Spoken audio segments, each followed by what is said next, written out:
Oh man. I know it's kind of outside the realm of GFL, but I'm kind of feeling like we should talk to Jesus.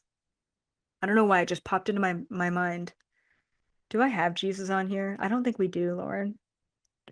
That's not Jesus. I don't think we do. Yeah, I don't think we do. No. No, we don't have Jesus. We have Mother Gaia, we have the sun. We don't have Jesus. The reason why I want to talk to Jesus, like I said, I don't really like directing these mystery ones, but just it just popped in. Book of Revelations, like the end times, like Christ consciousness coming back, like potentially a false resurrection event, potentially a false flag alien invasion. Um, I just like if I could talk to Jesus about what he thinks about him coming back, I think that would clear a lot of shit up, don't you? Let's do it. Okay. Let's just go right to the source. Um, I'll go to him and then I'll sort of describe what he looks like. He might show up in a different form than what he showed up in last time because I think we talked to Jesus, what, like maybe 8 months ago? Definitely sometime in 2025. And he looked so interesting. Probably not what any of you would expect, but yeah, let's just go to him and see how he pops up. I'll describe him and then I want to talk to him. He's definitely not on the Galactic Federation mothership. He does not work for the GFL, for the record.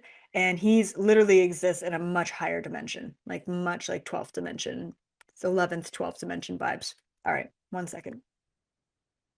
Okay, I have to explain things and then go back in because there's just a lot going on. So I go over to him in this other dimension and I have to describe what he looks like because it's weird. Okay, imagine like dark space, like just black space everywhere. Okay. There's like nothing around. We're just like floating in space. And there is this giant, like, I don't even know if it doesn't even look like a humanoid figure. And we're talking giant. Like if I'm like this big, he's like literally this big. So I don't know if that's like hundreds or thousands of feet tall, but like massive. Golden. It's just like pure swirling golden energy. Like I said, not really even in like a human form. And this is sort of the embodiment of like the ascended master of Jesus. This is actually what he looked like last time.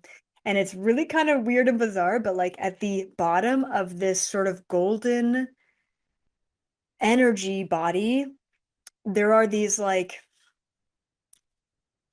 they kind of look like tentacles. They kind of look like octopus tentacles, but it doesn't look like an octopus. Let's call them like little hairs or like little wisps, okay? And each of these like wispy things is connected to not just one soul or individual, it's connected to like collective groups of souls and individuals and even like whole civilizations.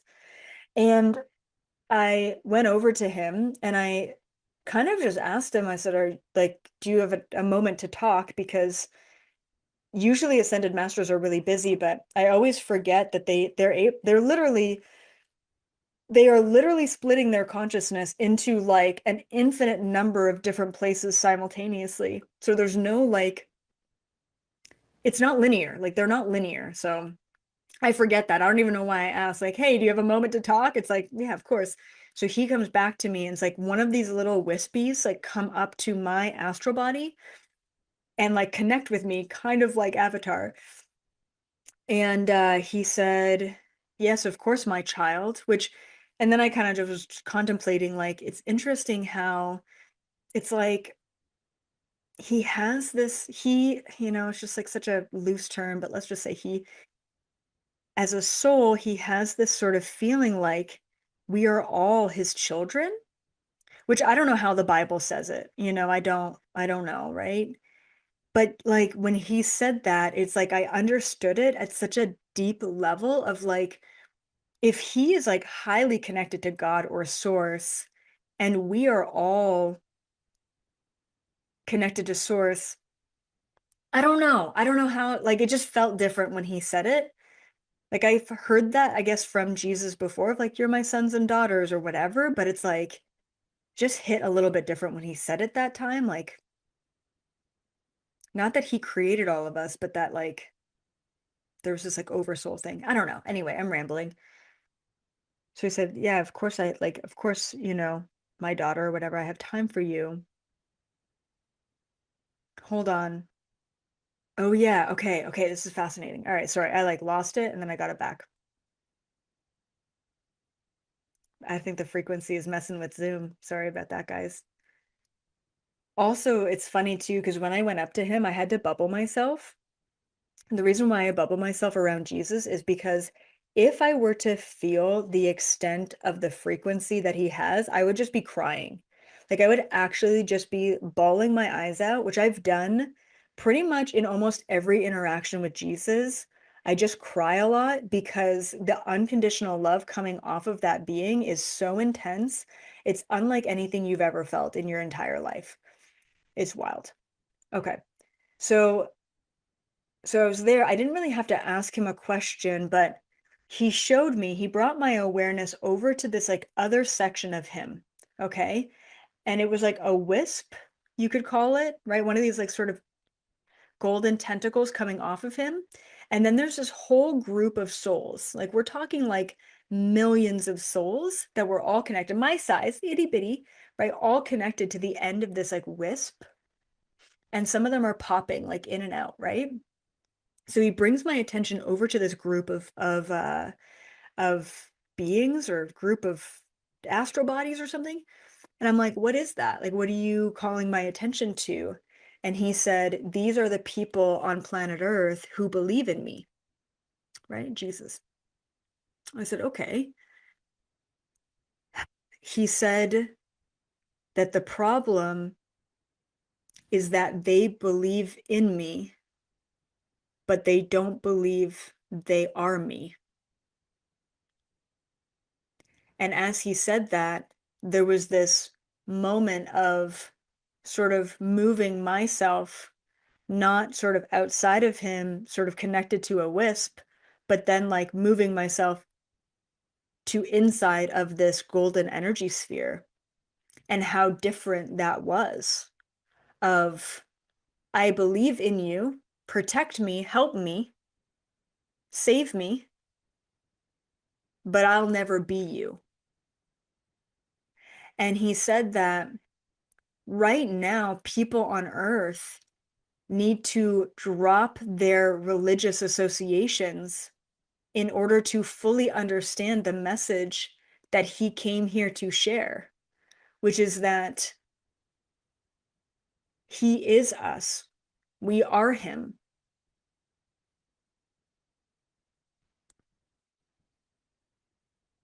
And I don't know what a Christian or a devout Catholic would say to that. I almost feel like they would think that that would be blasphemy, to say that we are Jesus, that he is us, that we are God, that God is us. Okay. Let me go back and ask him about sort of Christ consciousness coming back, Jesus coming back, the time that we're in right now. I don't know if I want to ask him like, what do we do to become more like you? Because the biggest thing he said is like, you have to drop the religion, like you have to drop the belief that's separating us, right? Which is fascinating. I mean, nothing new, but cool coming from the man, like, coming from the source. All right, cool. One second. Right. Okay, all right. It's just like a lot of information, so I have to go piece by piece. So go back to him. It's funny too, because when these ascended masters talk to me, it's so different than extraterrestrials. Like ETs can be so clear and like they can use English words. When I talk to an ascended master or like even like a non organic being, like an ethereal being, it's like they give me this huge pocket of information, and then I have to try and find the words and translate it, and it's just like there's no translation for what they're giving me. That's why it's like the littlest, tiniest bit of information, and I'm like, okay, I have to stop you there because it's like it's almost overwhelming because it's just the translation is so different than an ET. It's just fascinating. Okay, I have to get it back now. It's like too much rambling. Okay, so he talked about God spark. He said that each one of us need to find our God spark, which I've never really heard it. I've never really heard it like that, God spark.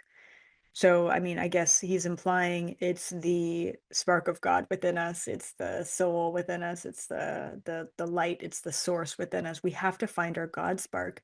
And I said, well, how do we do that? And he said that we have to start seeing ourselves as the creator. And the way that he sort of laid that out was like manifestation, like in its like simplest terms, it's how we influence the reality around us to manifest what it is that we want in our life. But then also he was talking about parents and like giving birth and having children. Like that is like the most the most iconic example of being the creator. We are the creator. We are the creator of life here on this planet. And so we forget that. We forget that we create things in a simpler form. It's like we go to work and we get a paycheck and we buy stuff and we're creating through that process, or this video and this output we're outputting, we're creating, and so much of our life, and I'm just adding this, he didn't say this, but so much of our life is focused on the consumption. We're so consumed by everything, especially distraction and fear, that we forget that we are this creator. And he said that we need to remember and bring back our God spark by reminding ourselves of being the creator of this reality, of this life, of choosing to be here in this body with these hands and these five senses and this touch and feel and smell and taste and all of the things. And he said that we have to remember ourselves as the God, as the Jesus, as the creator, as this God spark, but without the attachment. That's where a lot of people sort of get this spiritual ego of, yes, it's me, it's all me, I've done it all. I created you and you and you. And I guess that's true in a sense, right? But without the attachment, without the ego, to bring that back. Okay, let me go back to him 1 second, see what else he has to say, and then we'll sort of leave him off. And I want to do maybe one more, and then we'll close off. 1 second. Ooh, ooh, oh, wow, that was really intense. Like, okay, I'm not gonna freaking cry my eyes out right now.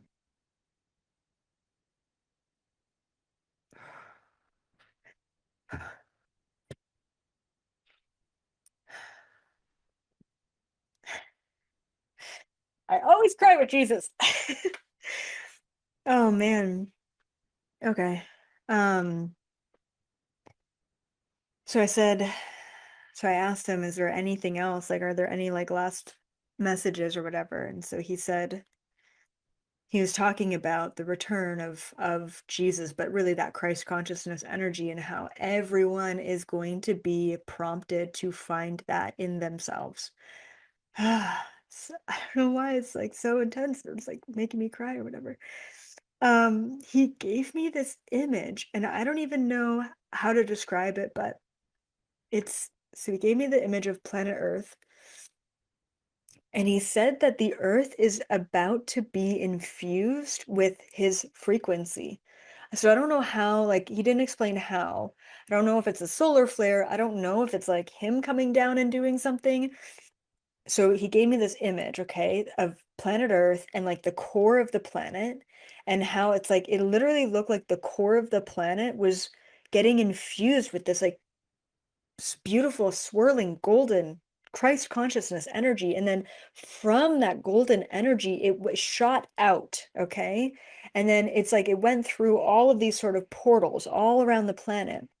It hasn't happened yet, but this is about to happen. I don't know when. It could be 5 years from now. I'm not sure. Like time, obviously, for him is just so irrelevant and different, but like he's like, this is about to happen. It's gonna happen in our lifetime. I literally just don't know when. It's like the golden frequency infused into the core, coming outward, okay, across the entire planet.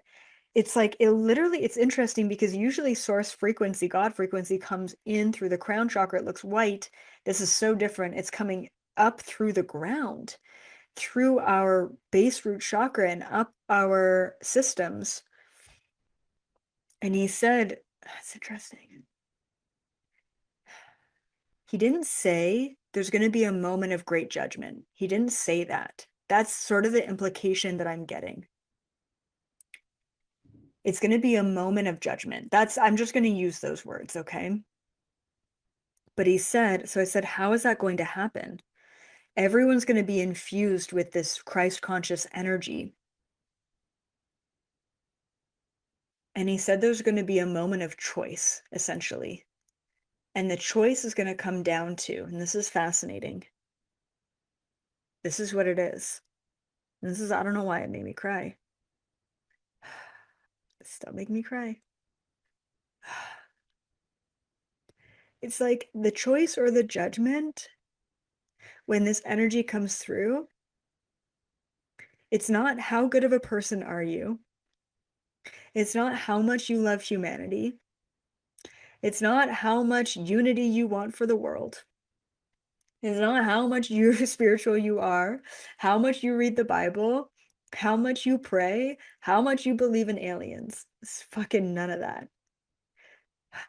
It comes down to how much do you love yourself? And he said that everyone right now on the planet who is diving into this darkness, who is gaslighting others, who is becoming narcissistic or completely removed from the objective truth of reality, the people who are angry and spiteful and corrupt and narcissistic and projecting, I think we can all think of at least one of those people in our life. We know this, but he's saying that it has nothing to do with anyone else. Those people are being confronted with how much they love themselves or how much they don't love themselves. And they are taking that inner hatred and fear and judgment, and they are projecting it onto anyone and anything else in order to justify the lack of unconditional love they have for themselves. I don't know why that makes me want to cry. It's like, I think it just gives me so much compassion for those people who are so mean and angry and gaslighting and projecting and narcissistic and just want to bring everyone else down around them.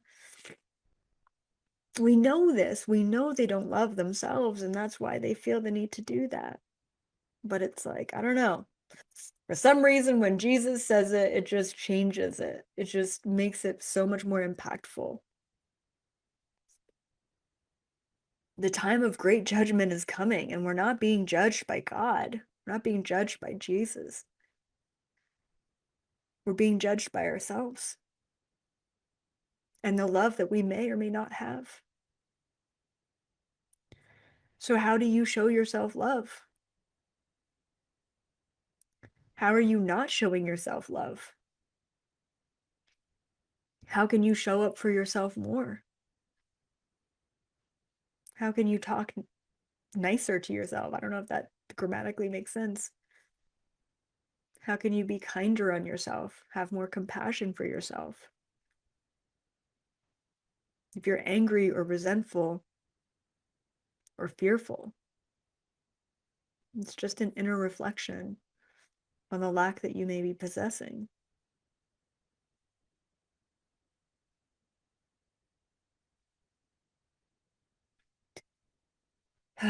Man, always so impactful. All right, well, I think that was a lot for today. I'm gonna go blow my nose. Have a little sit down about everything we just talked about. Yeah. I think the theme here, right, for this Galactic Federation Summit is that this is the time. This is the time that everything is changing and shifting, and we are being prompted to take this radical responsibility for ourselves, for the reality that we're creating, for the life that we're living.